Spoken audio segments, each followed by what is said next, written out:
My name is John Sylvester. I'm Australia's longest serving crime reporter and write a weekly column for The Age. Many of my colleagues have wondered why I've never bothered to move to other areas of the paper. The reason's pretty simple. I've got the best job in journalism, playing cops and robbers and getting paid for it. Over more than 40 years I've covered some of Australia's biggest crimes and met fascinating characters on both sides of the law. In this series, you'll hear from them, the cops and the crooks, telling their stories. Welcome to my world. Welcome to Naked City.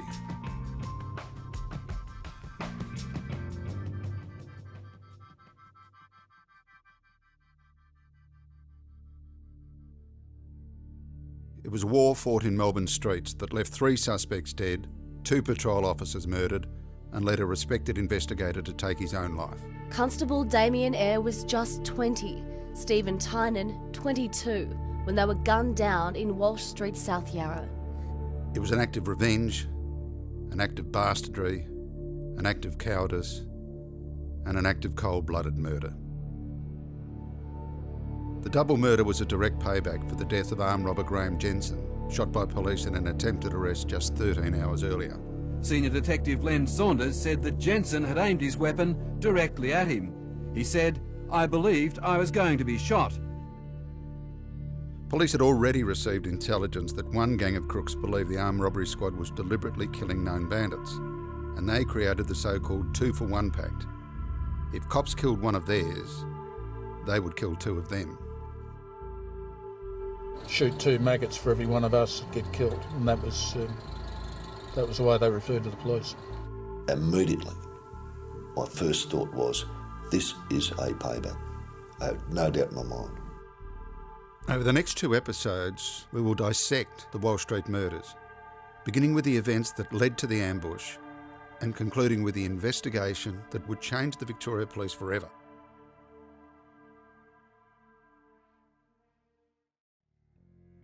In the late 80s, there was an undeclared war between the armed robbery squad and an increasingly ruthless gang of gunmen. Teams of bandits were hitting banks and armoured vans, escaping with hundreds of thousands of dollars and terrorising people along the way. Police were armed too and were increasingly prepared to use force, sometimes deadly force. The casualties were piling up. On the 25th of January 1987, Mark Militano was shot and killed by Victoria Police.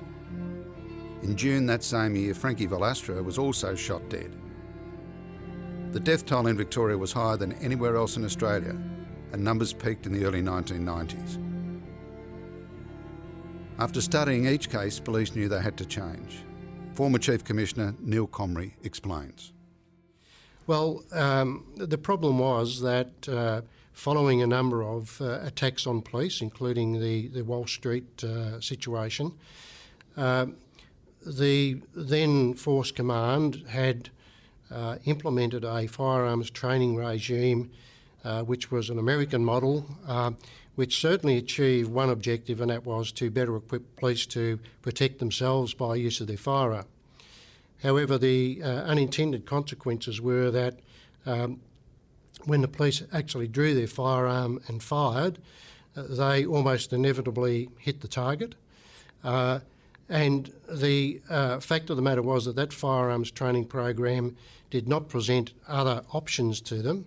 Once we'd actually understood the genesis of all of this in the American-based firearms training program, I realised that we simply had to change that we needed to teach our people how to deal with these volatile situations in a completely different way than they had been previously taught.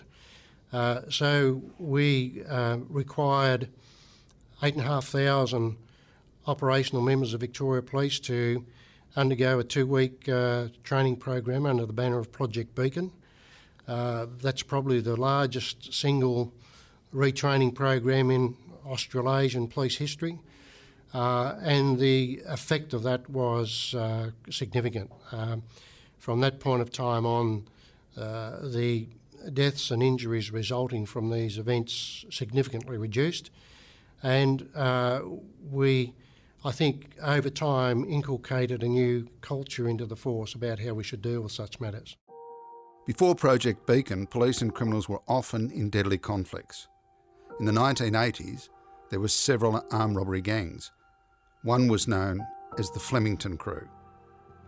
Peter Butts was part of the armed robbery squad, and he told me what it was like at the time. Armed robberies during the mid-80s and late 80s was very common in Victoria.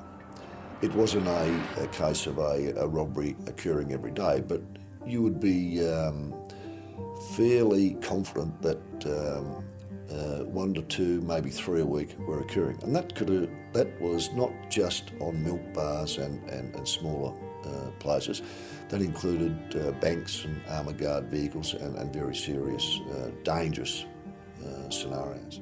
The events that led up to the Walsh Street killing of 2 police started in 1988, after a security guard named Dominic Hefty was killed in a stick-up gone wrong at Berkeley Square in Brunswick, a crime which we covered in a previous episode, capturing Australia's #1 fugitive. Peter Butts explains. Dominic Hefty was an armoured guard employee who was fatally wounded in a hold-up at the Coles New World in Berkeley Square, Brunswick, in the mid-part of 1988. Police thought Berkeley Square was the work of a gunman by the name of Graeme Jensen. Graeme Jensen was a notorious criminal in Victoria who had a long history of violent crimes, including armed robberies, serious assaults and the like. Well connected to the major criminal players in Melbourne during the late 70s and 80s, and was always under the watchful eye of Victoria Police. Back in the 1980s, the way police caught criminals was quite different to today. Butsy explains why. With those types of hold-ups, the investigating officers didn't have the privilege of bank security photographs, CCTV of the area. It was all based on eyewitness descriptions. So certainly Jensen, because of his actions around that time with other known criminals who were in the process of committing armed robberies, became a suspect along with a lot of other people. So we concentrated our inquiries on him and others in the preceding months before he was shot at Narre Warren. A team of armed robbery squad detectives planned to arrest Jensen for murder and armed robbery.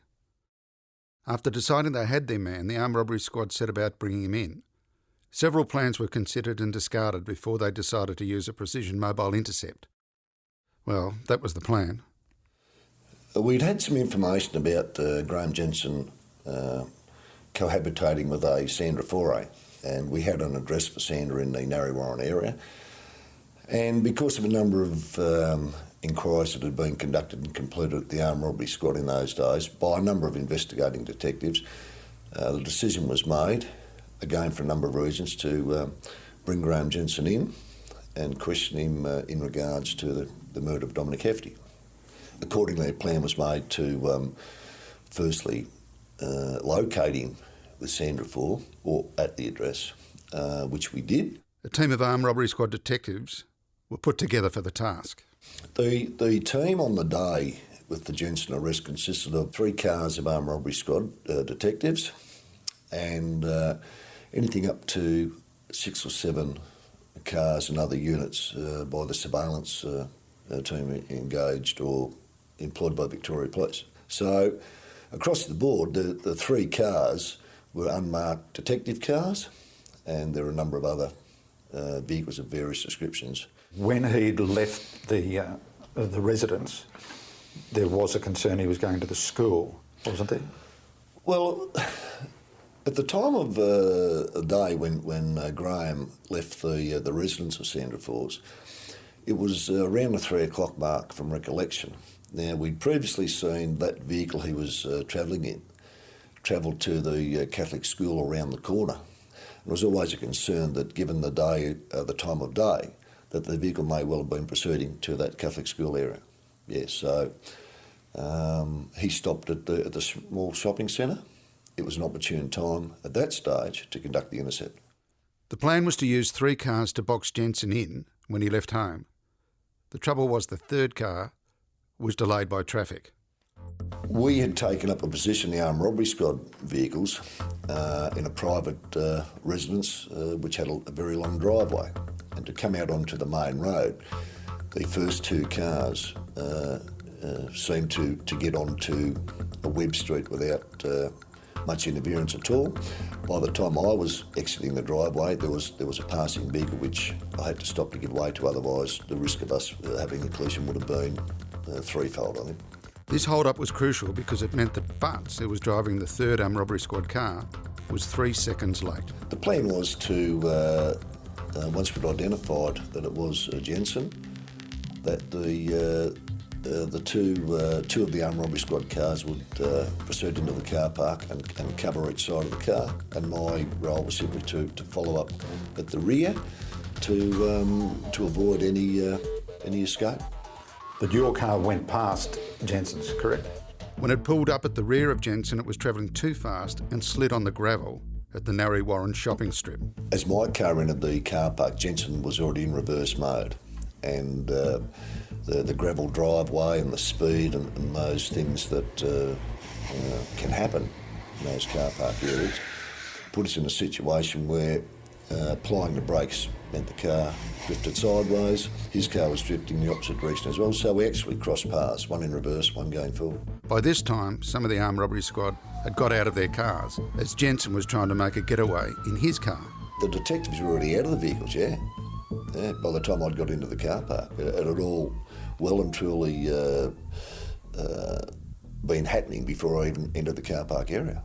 As Butts was coming in, Jensen was heading out.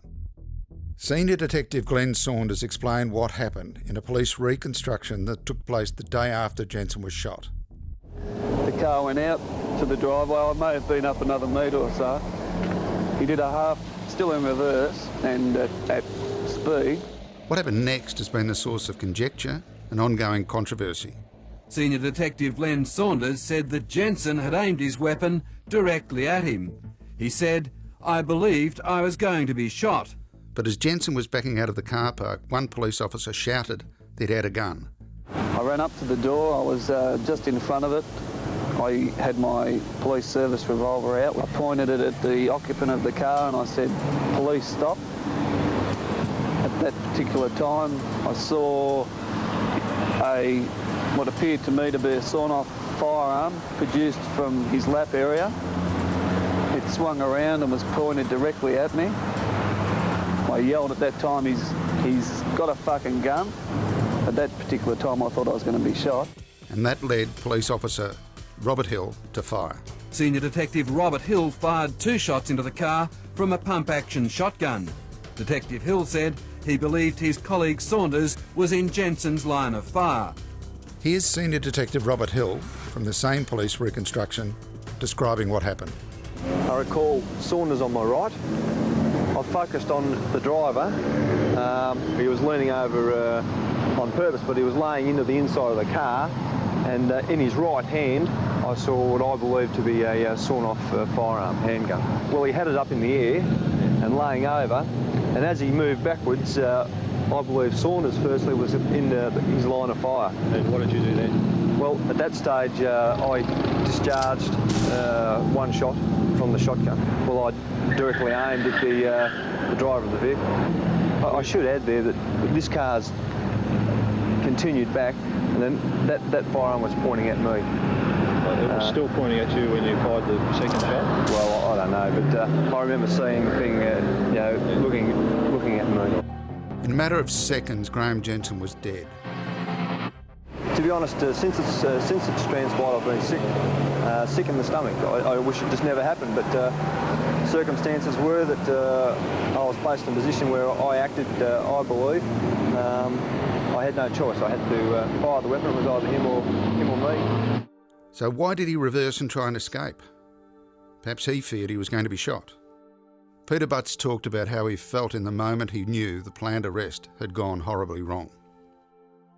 When it was realised that Jensen was dead, it was a terrible feeling. Terrible. And it was almost a scene of being somewhat surreal where why it happened, how it happened, left us a very strange feeling. After finding out Jensen was dead, there was worse news to come.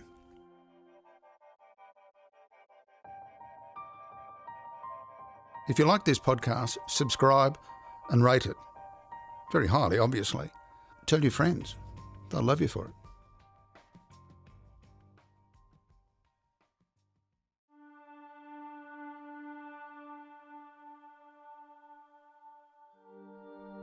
Jensen was a career armed robber, but this time he was innocent. He was not involved in the Berkeley Square job. Graeme Jensen didn't shoot Dominic Hefty at Berkeley Square. It was a man called Santo Mercuri. After the death of an innocent man, there was always going to be an extensive investigation. Was it mixed emotions? I mean, we were sort of thinking, oh, this is going to be difficult to explain. You know, there's going to be an inquiry, and also taking a human life. Was there those two sort of feelings running along? In any time that a human life is lost, it is a very sad feeling. There's no doubt about that. As police and as experienced police, you are acutely aware that there will be a very intense investigation into the cause of death, which has been created by police. So at the scene, it wasn't a fear or worry of being in trouble or for doing anything wrong. It was very conscious state of mind that the circumstances would have been investigated to the nth degree, and that's clearly what happened. The investigation that followed was extensive, and there was an element that concentrated the media. There were allegations a gun was planted after he was shot, claims police repeatedly denied. Repeatedly there have been allegations that the gun found in Jensen's car was planted. Yes. An armed robbery squad detective went to the boot of his car and grabbed a towel, he said, to shield the body. He gave it to a second detective, who said as he went to use the towel as a curtain, he found a sawn-off bolt-action .22 rifle next to Jensen's legs. It was not cocked, not loaded, and the magazine was upside down. 2 bullets were also found on the floor. It was later claimed the towel was used to hide the gun, taken from the police car to plant in Jensen's station wagon. It's known as a throwaway. The towel was later destroyed without being tested for gunshot residue. Allegations have continued that Graeme Jensen's gun was planted. Here's what Peter Butts says. There's always been allegations raised by a number of persons in the community that the police had planted a gun on Jensen, which it wasn't. That matter has been subject to a very, very lengthy inquiry conducted through the Coroner's Office, through the Supreme Court of Victoria, through the Appeals Court of the Supreme Court of Victoria, through the High Court of Australia, and then back to the Supreme Court. And clearly, there was no suggestion by those representing the police and the police themselves that the gun had been planted. Now, that has come from other sectors of the community and legal persons representing them. The inquiry lasted 5 years and had a very serious outcome for the 8 armed robbery squad detectives. Peter Butts and his team were all charged with murder. In a shock move, John Hill, the head of the investigation, was charged with being an accessory after the fact. How long was it between Jensen being killed and you being charged? I think it was 1991. The shooting was in 1988. Butts describes how he and others found out they'd been charged with murder. The charges of the murder came about quite surprisingly at about lunchtime, where I got a call to the Assistant Commissioner office at St Kilda Road, being told that we were being escorted, myself and 2 others, up to the Chief's office. We had no information or no indication what the situation was. When we arrived at police headquarters, all of the Assistant Commissioners were present, with the Chief Commissioner Neil Comrie, and his opening words were, which I still recall to this day, was, "Sometimes you have terrific days in policing, and other times you have terrible days. And this is probably the worst day I've ever had, to inform you people that charges by the DPP have been laid against you for murder and other related offences in relation to the Jensen matter and one other matter that was there." He said that the press have agreed upon an embargo, but at 4 o'clock that embargo will be lifted and it'll be across the newspapers and headlines on tonight's news. So there are a number of phones here.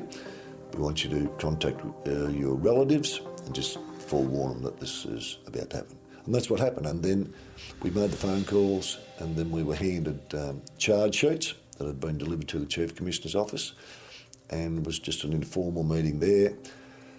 And then we were taken by the Police Association up to the Police Association offices, then in North Melbourne there, and the process began from there.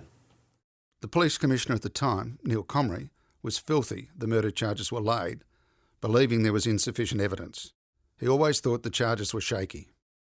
Well, having been an investigator, a detective for the bulk of my career, I was very well aware of due process and what evidence is required to substantiate a criminal charge. And I had very serious concerns that those critical elements had not been met in the case involving Graeme Jensen. John Hill was the lead investigator on the Graeme Jensen shooting. He was a respected member of the homicide squad. John Hill was second in command to Detective Senior Sergeant John Noonan. John Noonan headed the investigation of the Walsh Street killings, which happened after Graeme Jensen was shot. I spoke to John about John Hill. Your deputy was John Hill, and he was left to deal with Jensen because you had Walsh Street. That's right. And of course John ended up being charged. We'll hear a lot more from John Noonan in the next episode. Peter Butts remembers the murder charges brought against him and the charges against John Hill. The prosecution case basically was that you conspired to kill him. It wasn't an accident or a split-second thing. From the prosecution's point of view, it just seemed that that they were keen to charge everyone with murder, not based on any evidence that had ever been given at a committal, any facts.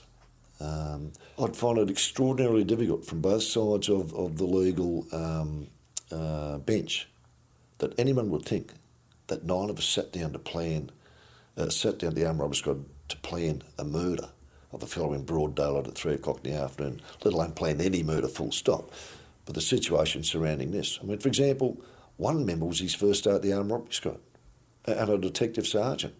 And whether he'd known of Graeme Jensen in his previous time there or not, I'm not sure, but it'd be fair to assume that he had no idea who Graeme Jensen was, or nor matter anything about the Hefty murder or the Victor Pierces and the others subject to the police investigations at that time. How long were you suspended for? We were suspended for, I think, nearly 20 months to the day. For John Hill, the head of the Jensen investigation, being charged with murder-related offences was too much. He felt the charges were bogus and believed it would cost him his integrity and his career. In September 1993, he took his own life. In the suicide note, he said he felt humiliated and degraded. Peter Butts remembers John Hill. The John Hill situation was extremely tragic. John was highly regarded, highly respected as an investigator, and to consider that he would be part of this so-called conspiracy to murder Jensen, or conspiracy to protect those who had been charged, is beyond my belief. And his death took its toll on all of us who are involved in the matter.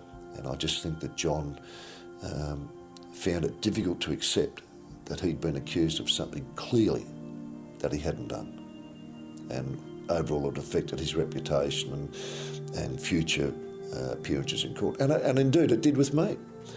That to be tarnished with that makes it very concerning for you to be giving evidence before judges and juries, because invariably defence barristers will tell the jury that you, as a person who had been previously charged and albeit acquitted, and they make it clear, have a clear understanding of how their client feels to be charged with something they didn't do. So that sort of thing never goes away. And I think with John's situation, that played a part of it too. Former Chief Commissioner Neil Comrie was close to John Hill.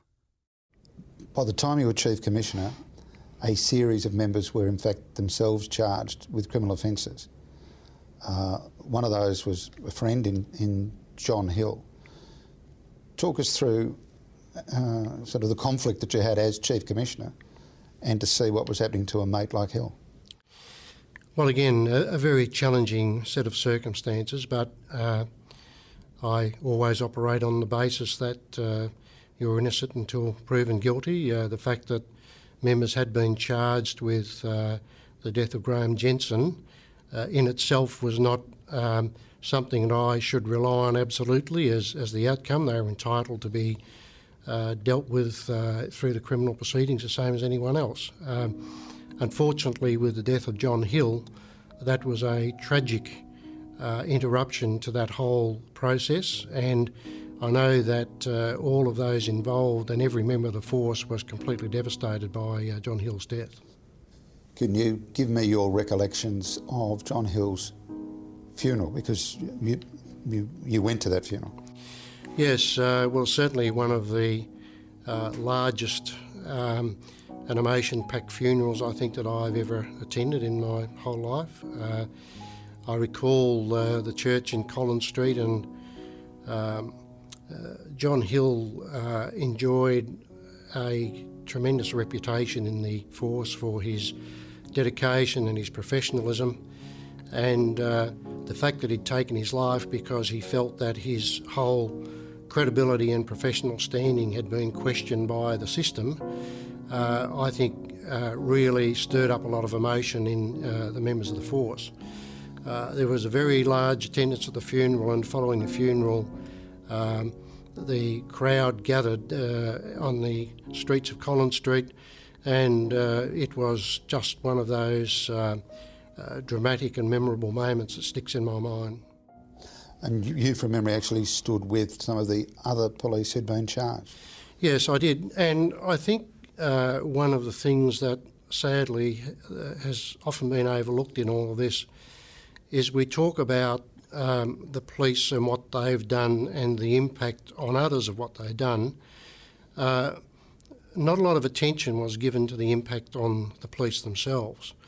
And I know of a number of instances where officers who are doing nothing more than going about their duty were confronted with a very violent situation in which they had no other option but to shoot to protect themselves or protect someone else, who after that event never returned to work and suffered significant problems in their own lives that they had to try and deal with as a result of those circumstances.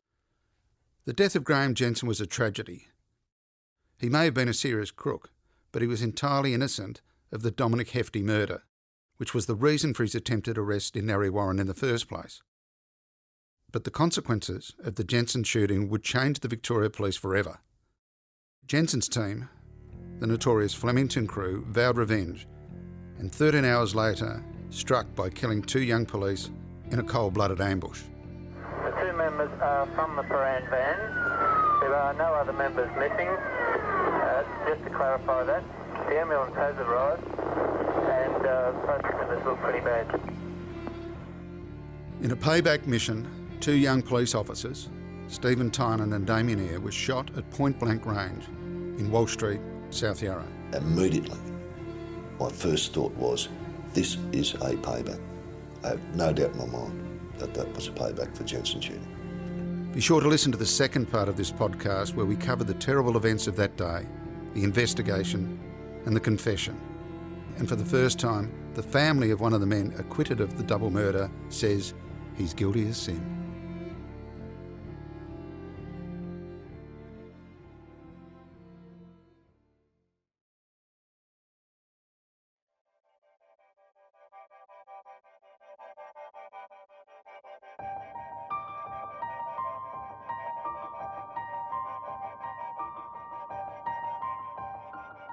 This episode was produced and edited by Machine Gun Margaret Gordon. Mixed by Cool Hand Cormac Lally. Archival material from 9 and 3AW. And most of the audio material from the doyen of documentaries, Terry Carline, from Trigger Point. Tom McKendrick is head of audio. Next week, part 2 of Walsh Street, the deadly revenge for Jensen's shooting. I'm John Sylvester. Thanks for listening.